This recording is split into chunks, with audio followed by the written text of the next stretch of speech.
The bell rang, a harsh, metallic sound that meant freedom for most. But for him, it was just a signal to move from one kind of noise to another.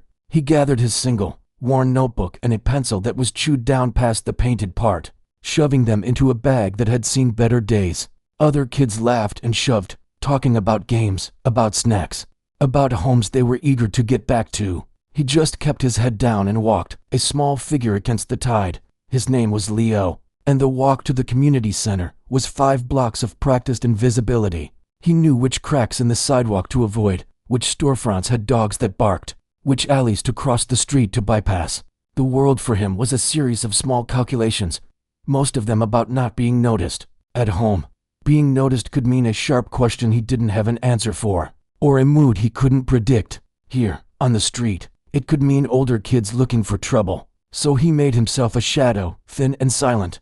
The Sunnydale Community Center was a brick building the color of old oatmeal. A sign out front was faded, the lettering for youth programs almost completely washed away by the sun. To Leo, it wasn't a place of programs or activities. It was a port in a storm. It was warm in the winter, had a drinking fountain that worked, and most importantly, it had a piano. He pushed through the heavy double doors, immediately hit by a wall of sound that was somehow better than silence. There was the squeak of sneakers from the gym where a half-hearted basketball game was happening, the clatter of plastic from the game room where kids played checkers or just hung out, the sharp, laughing shouts of the after-school staff trying to keep order. He didn't go to any of those places. He slipped past the front desk with a quick nod to the tired-looking woman there, who had long ago stopped asking him to sign in. She just gave him a small, thin smile and went back to her paperwork. His destination was in a dimly lit corner of the main hall, a space that wasn't quite a room, separated by a couple of fake potted plants that were more dust than green. And there it was, the piano. It was an upright, the kind called a spinster because of its tall, thin, and slightly pinched look. The dark wood was scarred with decades of used cup rings from forgotten drinks, deep scratches, and a long, white gash on its side as if someone had taken a key to it in a moment of anger or boredom. The bench had a cracked vinyl seat, the stuffing trying to peek out in one corner. To almost everyone else at Sunnydale, it was a piece of furniture, a place to dump a jacket, to set down a lunchbox while tying a shoe. Sometimes, a brave kid would bang out the first few notes of chopsticks before getting bored and running off. But to Leo, it was a world, a complicated, mysterious, beautiful world. He slid onto the bench, the old vinyl sighing under him. He placed his bag carefully on the floor and just looked at the keys for a moment. They were yellowed with age, like old teeth. Some had dark stains. The middle C had a small chip on its edge. He knew every flaw. Slowly, almost reverently, he lifted the fall board, the hinged wooden cover that protected the keys. There was a soft asterisk thump asterisk as it settled into place. He didn't launch into a song. He never did. He started with a single finger, pressing down the F sharp below middle C. The note hung in the air, a little sour, a little flat. The piano was desperately out of tune, but Leo didn't mind. The sound was a real thing, a vibration he could feel in the wood under his arms. He pressed another key, then another, building a cluster of notes that didn't form a melody, but a mood, a low, rumbling feeling. His hands were small, but his fingers had a surprising span. He hadn't had lessons. No one in his family played. His mother worked long, irregular hours, and money was a constant, tight knot of worry. Music lessons were something for kids in commercials, or in houses he sometimes walked past, where he could hear clear, practiced scales floating out an open window. His talent, if you could call it that, was pure hunger. It was a need to speak without words, to put the messy, tangled feelings inside him somewhere outside his skin. The feelings had no names, not quite sadness, not quite anger, just a heavy, humming pressure. The piano absorbed it. He began to play something now, his left hand finding a simple pattern of 3 notes over and over, a heartbeat. With his right hand, he started to pick out a tune. It was something he'd heard in a car commercial, a snippet of a pop song, but he couldn't remember it exactly. So his fingers fumbled, hesitated, then found their own way. The wrong notes weren't really wrong to him. They were just detours. He played the feeling of the commercial, a brief flash of sunshine, of a smooth ride on an open road filtered through the reality of his dusty corner. A staff member walked by, talking loudly to a kid about putting away the dodgeballs. The sound of the basketball game in the gym swelled to a roar as a door opened and shut. Leo didn't hear any of it. His world had shrunk to the space between his eyes and the keys, to the sound swimming in his ears. His body swayed just a little, a tight, contained movement. His face, usually so careful and blank, was alive with focus. His eyebrows pulled together. He bit his lower lip. This was his secret. In the chaos of the center, in the larger chaos of his life, this was the one thing he controlled. He could make loud sounds and soft sounds. He could make sounds that crashed like waves and sounds that trickled like rain. He could build a tower of noise and then let it fall apart, note by note. No one told him how. No one told him he was doing it wrong. For these precious minutes, he was free.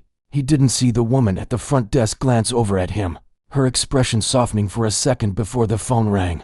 He didn't see a couple of older boys pause on their way to the gym, sneer at the little kid playing the boring piano, and move on. He was alone, and yet, for the first time all day, he was completely whole. His fingers stumbled, hitting a clashing chord that made him wince. He stopped. The sudden silence felt thicker than the noise had been. The sounds of the center rushed back in, harsh and immediate. He looked down at his hands, resting now on the chipped keys. The spell was broken. He was just a small boy again, in clothes that were a bit too thin, sitting at a beat-up piano in a noisy room. He gently lowered the fallboard, covering the keys, closing the book on his private story. He got up, picked up his bag, and walked back through the hall, becoming a shadow once more. He had spoken his piece, even if no one was listening. The piano stood silent behind him, waiting, its hidden notes holding his unspoken world until tomorrow. The rain started just after 3 o'clock, a steady, gray drizzle that turned the sidewalks dark and made the streets shine under the streetlights. It was the kind of rain that wasn't dramatic, just persistent, convincing people to hurry home. An older man named Arthur stood under the awning of the Sunnydale Community Center, shifting a cardboard box in his arms. The box was heavy, full of old books he was donating, children's encyclopedias from the 60s, a few illustrated classics, things his own grandchildren had long outgrown. He'd meant to drop them off last week, but time had slipped away. Today, with the rain, seemed as good a day as any. He pushed the door open with his shoulder. The box first. The wave of noise and warm, slightly damp air hit him immediately. It was a familiar chaos. He'd been a teacher for over 40 years, most of them in crowded public schools. This sound, the shrieks, the thuds, the scrambled conversations, was the soundtrack of his working life. He'd retired 2 years ago, and sometimes, in the quiet of his apartment, he missed it. The silence there had a different weight to it. He made his way to the front desk, where a woman he vaguely recognized was trying to referee an argument between two boys over a broken foam football. He waited patiently, setting the box down at his feet. His eyes wandered around the hall. It hadn't changed much. Same scuffed linoleum, same posters for long past events taped to the walls. There was a group playing a loud, chaotic game in the gym. A few kids were clustered around a table, their heads bent over a puzzle, and then, he heard it. It wasn't music, not at first. It was a sound that cut through the other noises like a sharp, clear blade. A clang of notes, discordant and searching, followed by a sudden, surprising run up the keyboard that was faster than it was clean. It was clumsy. It was full of mistakes, but Arthur didn't hear the mistakes. He heard the asterisk searching asterisk. His teacher's ear, fine-tuned over decades to listen not just to answers, but to the thinking behind them, pricked up. This wasn't someone playing a song they'd memorized. This was someone trying to find a song. He turned his head, looking for the source. In the dim corner, partly hidden by those sad, dusty fake plants, he saw a boy, small, with shoulders hunched as if trying to take up less space. The boy's entire being was focused on the battered old piano. His hands, moving over the keys, weren't hitting them so much as feeling for them. Like a person reading Braille, Arthur forgot about the box of books. He forgot about the woman at the desk. He took a few slow steps closer, stopping near a pillar where he could watch without being seen. He folded his arms and just listened. The boy was trying something now, a simple series of chords with his left hand. They were the wrong chords for any standard song Arthur knew, but the boy was repeating them. A slow, sad pulse. With his right hand, he was picking out a melody. It was a melody Arthur almost recognized, maybe something from a movie, but the boy kept missing the turn, hitting a note that was technically wrong, then following that wrong note with two more that somehow made it sound intentional and sadder. That was it. The asterisk sadness asterisk. That's what Arthur heard, clear as a bell. The technique was non-existent. The boy's fingers were flat. His posture was terrible. He had no control over the pedal. But the feeling was immense. It poured out of him and into the out-of-tune piano, which seemed to groan and weep in agreement. This wasn't practice. This was a confession. Arthur watched the boy's face. It was tight with concentration, but also with something else, a raw vulnerability that made Arthur's chest feel tight. This was a child speaking a language he didn't fully know, using the only words he had. He wasn't performing. He wasn't even aware he had an audience. He was just sending a signal out into the universe. The song or whatever it was fell apart. The boy's hands crashed down in a frustrated jumble of sound, and he went still, staring at the keys. For a long moment, he just sat there, head bowed. Then, with a tenderness that surprised Arthur, the boy reached out and gently closed the wooden cover over the keyboard. It was a gesture of goodbye. The boy slid off the bench, picked up a worn bag, and walked away, disappearing into the flow of kids heading toward the game room. Arthur stood by the pillar, unmoving. The noise of the center swelled to fill the space where that raw, beautiful sound had been. It felt louder and emptier now. In his mind's ear, he could still hear the ghost of that searching melody, the poignant wrong notes. He looked at the piano. It was just a shabby piece of furniture again. A coat was slung over its bench now. The moment was over. But Arthur was a teacher, and a teacher's job isn't just to instruct, it's to recognize, to see the spark in the messy pile of tinder. For 40 years, he'd looked for that spark in a halting reader who finally understood a sentence, in a shy student who asked a perfect, insightful question. He saw it now, flickering in that dim corner, utterly unseen. He walked back to the front desk, his steps purposeful. The woman had resolved the football argument and looked up at him with an apologetic smile. "Sorry about that. Can I help you?" Arthur gestured to the box. "Just some books to donate. But, excuse me." He nodded toward the corner. "That boy at the piano. Does he take lessons?" The woman followed his gaze and let out a short, almost laugh. "Leodo, no lessons. He just comes in after school. Plays around on it most days. Nice kid. Very quiet." She said it like it was a simple fact, like saying the sky was gray. He just plays around. Arthur leaned forward slightly, placing his hands flat on the desk. "Has anyone ever listened to him?" The question seemed to catch her off guard. She blinked. "Listen? Well, I mean, we hear him. It's nice. Background music, you know?" Arthur shook his head slowly, a deep certainty settling in him. "No," he said, his voice soft but firm. "That's not background music." He paused, searching for the right words. "That boy, he has something. In his hands, in his ears. Has anyone ever shown him anything?" The woman's expression shifted from polite efficiency to a mild concern. She saw the intensity in the old man's eyes. "No, sir. His family. They're not really in a position for that kind of thing. We're just glad he has a safe place to be." Arthur nodded. He understood all the things she wasn't saying. He looked back at the empty piano, then down at his own hands. They were old hands now, spotted with age, but they still knew their way across a keyboard. They still remembered how to guide a younger, uncertain pair. An idea, quiet but fully formed, appeared in his mind.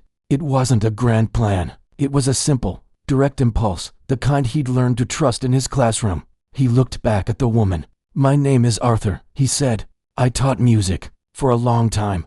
He took a slow breath. "I would like to give that boy some lessons here, for free, if it's all right with the center, and if his mother agrees." The woman stared at him, her mouth slightly open. Donations of old books were common.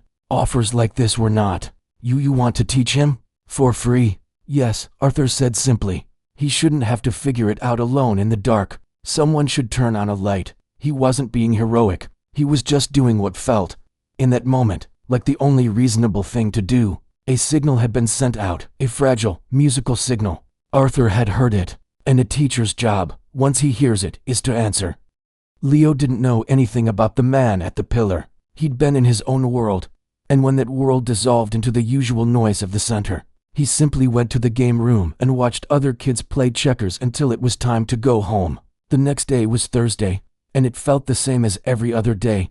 He walked to the center, did his invisibility trick, and made his way to the piano corner. But something was different. The air felt still. The usual pile of jackets was missing from the bench, and sitting on that bench, right in the spot where Leo always sat, was an old man. Leo stopped a few feet away, his body going tense. This was his place. A small, private alarm bell rang in his head. The man wasn't touching the piano. He was just sitting there, his hands resting on his knees, looking calm. He had kind eyes, the kind that had wrinkles around the corners from a lot of smiling, and gray hair that was a bit too long. He wore a simple sweater, even though it wasn't that cold. The man turned and saw him. He didn't smile a big, overwhelming smile. He just gave a small, gentle nod. "Hello there," he said. His voice was smooth, like the low notes on the piano. Leo said nothing. He just stood, holding his bag strapped tightly. "My name is Arthur," the man said. "I was here yesterday. I heard you play." A hot wave of embarrassment washed over Leo. He felt his ears get warm. Someone had listened, not just heard the noise, but actually listened. It felt like being caught talking to himself. He looked at the floor, at a particular scuff mark he knew by heart. "I used to be a music teacher," Arthur continued, his voice easy, like he was just commenting on the weather. "For a very long time. I was talking to Ms. Linda at the front desk. She told me your name is Leo." Leo managed a tiny nod, his eyes still glued to the floor. "Leo," Arthur said, saying the name slowly, as if tasting it. "It's a good name, strong." He paused. "Leo, I have a question for you. Would it be all right if I sat here with you for a little while?" This wasn't what Leo expected. He wasn't being shooed away. He wasn't being told to go play somewhere else. He was being asked. He glanced up quickly, his eyes meeting Arthur's for a split second. The man's face was open, patient. There was no pity there, no impatience. Leo gave another small, stiff nod. "Thank you," Arthur said. He shifted over on the bench, making plenty of room. He patted the space beside him. "Come sit. Don't worry, I won't bite. And I promise not to talk your ear off," slowly, like someone approaching a nervous animal. Leo walked over and sat on the very edge of the bench, as far from Arthur as he could get. He kept his bag on his lap, a barrier. For a minute, neither of them spoke. Arthur just looked at the piano. Leo stared at his own dirty sneakers. The sounds of the basketball game echoed around them. "This is a fine old instrument," Arthur said finally, breaking the silence. He reached out and pressed down the middle C key with one finger. The note rang out, that familiar, slightly sour tone. "A little lonely, I think. Out of tune, but it has good bones. You can feel it wants to sing." Leo didn't know what to say to that. He'd never thought about the piano wanting anything. Arthur turned slightly on the bench to face him. "Leo, when I heard you play yesterday, I heard something interesting. I heard you listening. Do you know what I mean?" Leo shook his head, confused. "You were listening to the sounds you were making," Arthur explained. "You'd play a note, and then you'd play another, and you were waiting to hear if they fit, if they told the story you wanted to tell. That's what real musicians do. They don't just push buttons. They listen." No one had ever called Leo a real musician before. The word felt too big for him, like a coat he'd swim in. But it also sent a tiny thrill through his chest. Arthur went on. "You have an ear. That's a gift. It's like having a good eye for colors, or a good nose for baking bread. Some people are born with it." He leaned forward a little. "But here's the thing about a gift. If you don't learn how to use the tools, it can be frustrating. Like having a beautiful piece of wood and no saw. You can feel the shape inside it, but you can't get it out." That, Leo understood perfectly. The frustration of his fingers not going where he wanted. The song in his head getting stuck in his hands. He looked up at Arthur, really looking at him for the first time. Arthur saw the flicker of recognition in the boy's eyes. He had him. Now was the moment. He kept his voice soft, matter of fact. "I have an idea, Leo, and you can say no. It's perfectly fine to say no." He took a breath. "What if I came here, maybe once a week, and we sat at this old piano together? I could show you some of the tools. Simple things, like how to make your fingers strong, how to read the map of the keys so you don't get lost, how to make the sounds in your head come out of the piano, clear and clean." He paused, letting the idea hang in the air between them. Leo's mind was racing. Lessons, real lessons? He thought of the houses with the open windows. He thought of the neat books of sheet music he'd seen in stores. "I know what you're thinking," Arthur said, as if reading his mind. "Lessons cost money. These won't. These would be free. Just you, me, and this lonely piano. No pressure. If you hate it, we stop. If you're bored, you tell me. We'll call it an experiment." Leo's throat felt tight. "Why?" The word came out as a whisper, rough and unused. Arthur understood the question perfectly. Asterisk, why me? Why for free? What do you want? Asterisk, that's a fair question. Arthur nodded. A very fair question. He thought for a moment, choosing his words carefully. I was a teacher for 40 years, Leo. It's what I know how to do. I'm not very good at fishing or golf, but I know about music. And when I hear someone who can listen, it makes me want to teach again. It's not a favor. It would be a pleasure for me. He made it sound so simple, so logical, like it was the most normal thing in the world. Your mother would have to agree, of course. Arthur added. Ms. Linda said she could talk to her. But that's our part. Your part is just to think about it. See if you want to try. Leo looked down at his hands, resting on his bag. They were small, with short nails and a little scar on the knuckle of his right thumb. Could these hands learn the tools? Could they really make the music he felt? He thought of the alternative. Coming here every day, alone, fumbling in the dark, hitting the same wrong walls. The thought of having a guide, someone who knew the way. It was like someone offering a flashlight in a deep, dark cave. He didn't look up. He just gave a slow, almost imperceptible nod. Arthur saw it. He didn't whoop or clap. He just smiled, a real smile that made the wrinkles round his eyes deepen. All right then, he said softly. That's a start. He stood up from the bench, the old wood creaking. I'll let Ms. Linda know. She'll talk to your mom.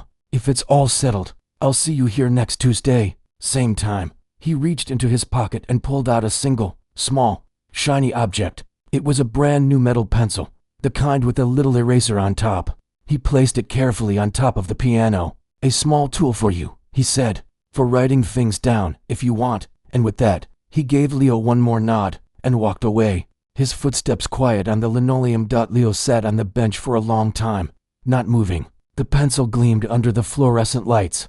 He looked at the keys, then at the space where Arthur had been sitting. The corner didn't feel lonely anymore. It felt charged, like the air before a thunderstorm, full of a strange, quiet possibility. He didn't play anything that day. He just sat, thinking. The old, frustrating darkness was still there, but now, for the first time, he could see a tiny pinprick of light in it, and it had the shape of an old man with kind eyes, sitting beside him on a cracked vinyl bench. The next Tuesday, at exactly 3:30, Arthur was there. He had a small, faded canvas bag with him, placed neatly on the floor by the piano bench. Leo saw him from across the hall and felt a strange lurch in his stomach, part nerves, part something else he couldn't name. He walked over, slower than usual. Right on time, Arthur said, not as a scold, but as a simple fact, a good thing. He patted the bench. Shall we? The first lesson was not what Leo expected. Arthur didn't ask him to play a song. He didn't even open the piano right away. First things first, Arthur said, his voice calm and steady. We have to be friends with the instrument. He had Leo place his hands flat on the closed wooden lid. Feel that. That's your workspace, solid, reliable. Then he had him gently run his fingers along the sides, feeling the grain of the old wood, the chips and scars. It's been through a lot, this old thing, just like people. We should respect it. When Arthur finally lifted the fall board, revealing the yellowed keys, he didn't let Leo play just yet. Instead, he talked about the geography of the piano. He showed him how the pattern of 2 black keys, then 3 black keys, repeated like a map across the whole world of the keyboard. This little group of 2, Arthur said, pointing, is your neighborhood. The white key just to the left of the 2 black keys. That's C, home base. Everything starts from here. He made Leo find every C on the piano, from the low, grumbling one to the high, tinny one. It was simple, almost boring work, but Arthur treated it like a treasure hunt. There it is. Good, and another. You've got a sharp eye. Then came the hands. Arthur showed him how to curve his fingers, like he was holding a small, delicate bubble. We don't poke the keys. We give them a firm handshake. He placed a penny on the back of Leo's hand. Try to press a key without letting the penny slide off. It's about control, not force. Leo's fingers felt clumsy and stupid. The penny clattered to the floor again and again. He felt a flash of the old frustration, hot and sharp. He glanced at Arthur, expecting to see impatience, but the old man's face was serene. It's a new muscle, he said simply. It's learning. Let's try again.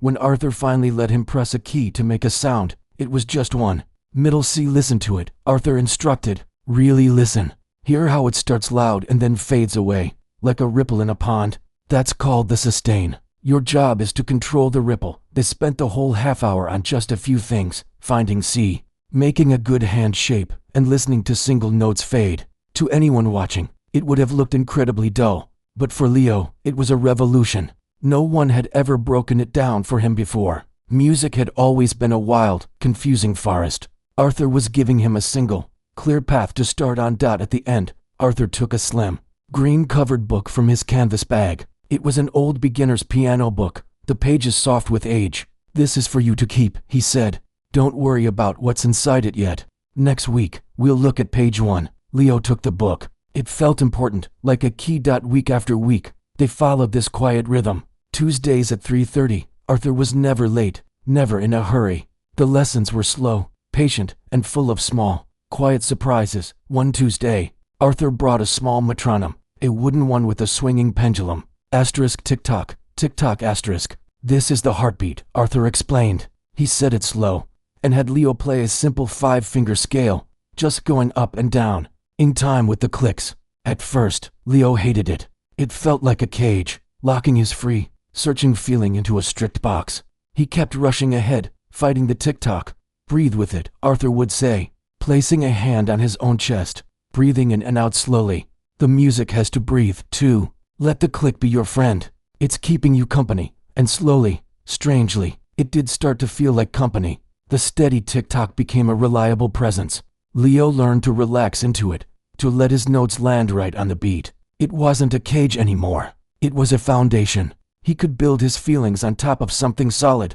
Arthur was a careful gardener with Leo's natural talent. He didn't rip out the wildflowers to plant orderly rows of roses. He gave the wildflowers a trellis to climb. When Leo would play the simple exercises from the green book perfectly, Arthur would nod. "Excellent. Now, do it again, but make it sound sad." Or, "That was very correct. Now play it like you're tiptoeing past a sleeping cat." He brought in simple sheet music for songs Leo actually knew the theme from a popular cartoon, a slow pop ballad from the radio. Seeing those familiar melodies written out as notes on lines was a magic trick. "You mean that song is just this?" Leo asked, pointing at the page. "Exactly," Arthur smiled. "It's all just a code, and now you're learning to crack it." The biggest change, though, wasn't in Leo's fingers. It was in his posture, in his eyes. The hunched shoulders began to relax. He started to sit up straighter on the bench, not because Arthur told him to, but because he needed to see the keyboard and the book properly. He began to look Arthur in the eye when he talked. The half-hour lesson became the anchor of Leo's week. The days between were for practice. He didn't have a piano at home, of course, so Arthur taught him finger practice. Leo would sit at the kitchen table or on his bed and silently practice his finger shapes and movements on the hard surface, hearing the music in his head. He did his rhythm exercises by tapping sequences on his knees. He was always thinking about it. One afternoon, about 2 months in, something clicked. They were working on a slightly more complicated piece in the green book, one that had the left hand doing something different from the right. Leo had struggled with it all week in his head. He placed his hands on the keys, took a breath, and started. His left hand kept the steady, slow heartbeat of chords. His right hand picked out the simple melody. They were working together, separately but in harmony. He didn't have to think about every note. His fingers knew the map. He finished the short piece and let the last note fade. The metronome ticked on for a few empty beats in the silence. Arthur didn't say anything for a moment. He just looked at Leo, his head tilted. Then he said, very quietly, "Do you hear that?" Leo listened. He heard the distant basketball, the chatter. "Hear what?" "The music," Arthur said. It was all there, every note in its place. The rhythm was steady. The phrases had shape. You didn't just play the notes, Leo. You played the asterisk music asterisk. A warmth spread through Leo's chest, a feeling so big it was almost frightening. It was pride, but a clean, earned pride. He had done the work, and he had arrived at the destination. He looked down at his hands, the same small hands, but they felt different now. They felt capable.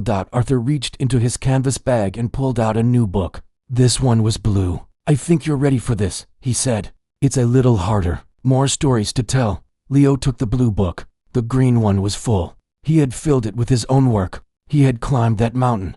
He looked from the blue book to Arthur's calm, smiling face, and for the first time, Leo smiled back. A real, full, unguarded smile. The old piano in the corner was no longer just a piece of furniture. And Leo was no longer just a boy killing time. They were partners. And Arthur, sitting quietly beside them, was the bridge that had made it possible. The hidden talent wasn't so hidden anymore. It was growing, note by careful note, into something real.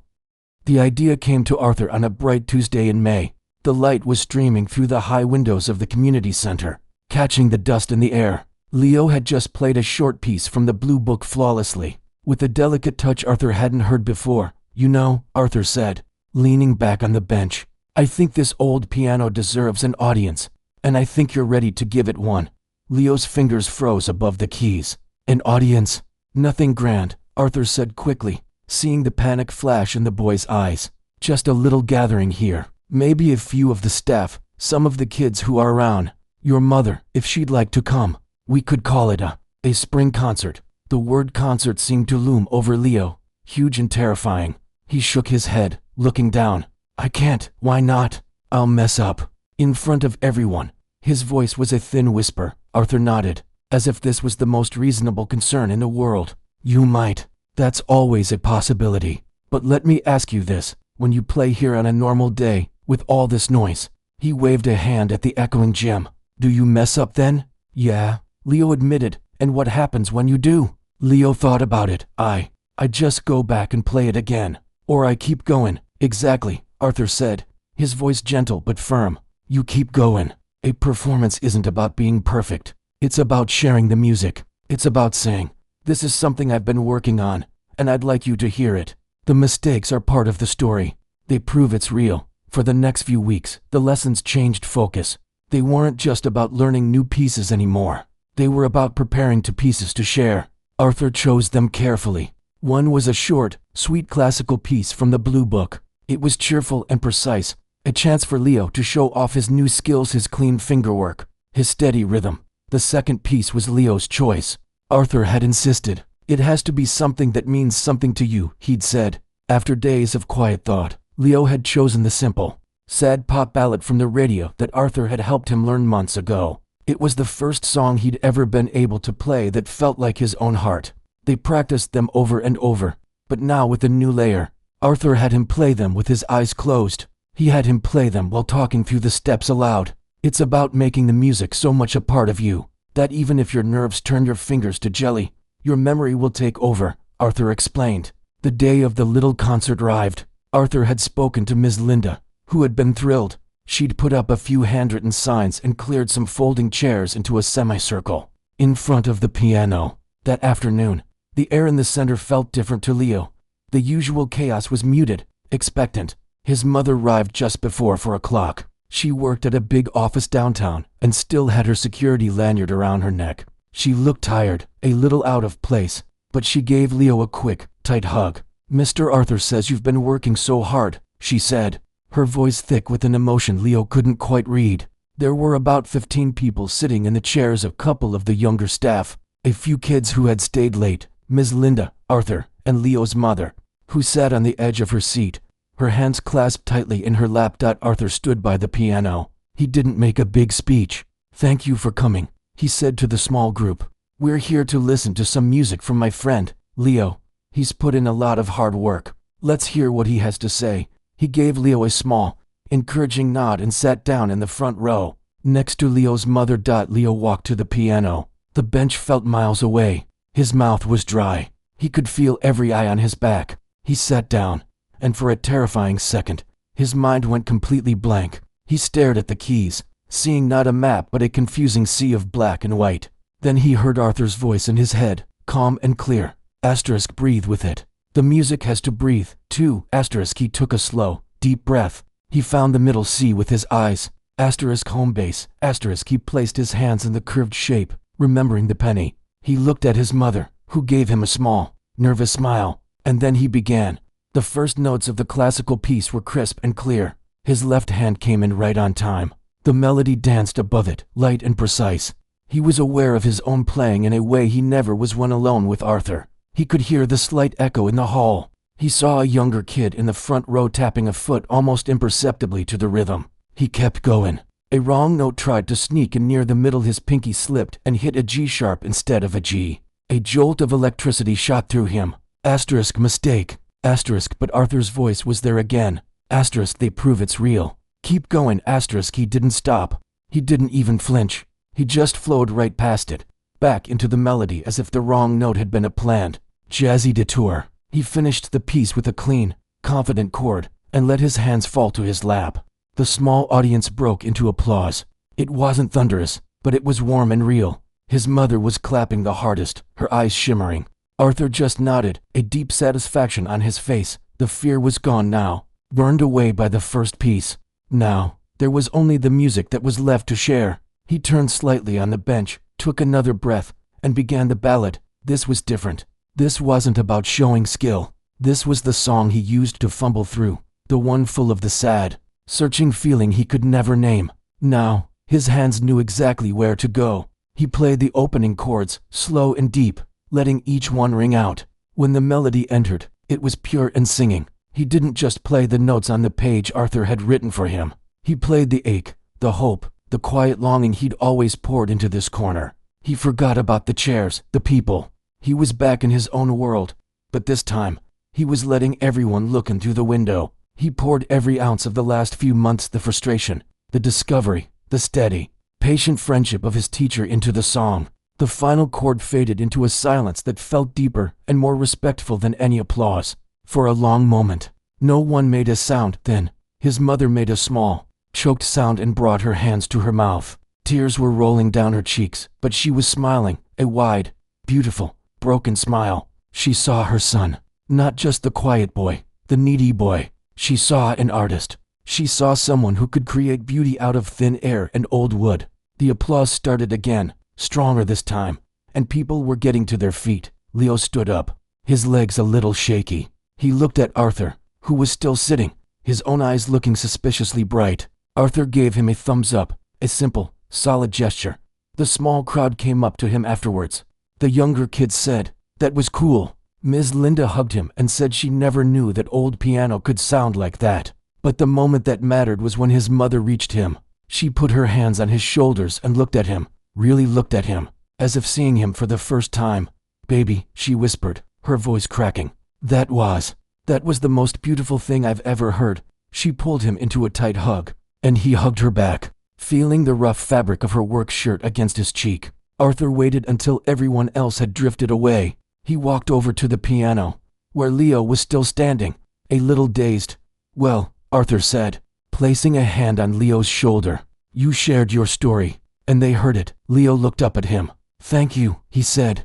The words felt too small for everything he felt. "No," Arthur said, shaking his head. "Thank asterisk you asterisk. You reminded an old teacher what the point of it all is." He looked at the piano, then back at Leo. "The lessons aren't over, you know. That blue book has a lot more pages. And after that, there's a red one." Leo nodded. The concert was over. But the music wasn't. It was just beginning. He looked at his mother, who was talking softly to Ms. Linda, her posture straighter, her face lit with a pride that was new. He looked at the old piano, which no longer looked shabby, but dignified. Like it had finally fulfilled its purpose. The hidden talent was hidden no more. It had been nurtured, practiced, and finally shared. And in that sharing, something else had been discovered. Not just a musician, but a boy finding his place in the world, one note at a time, with a stranger who had become a friend sitting faithfully by his side.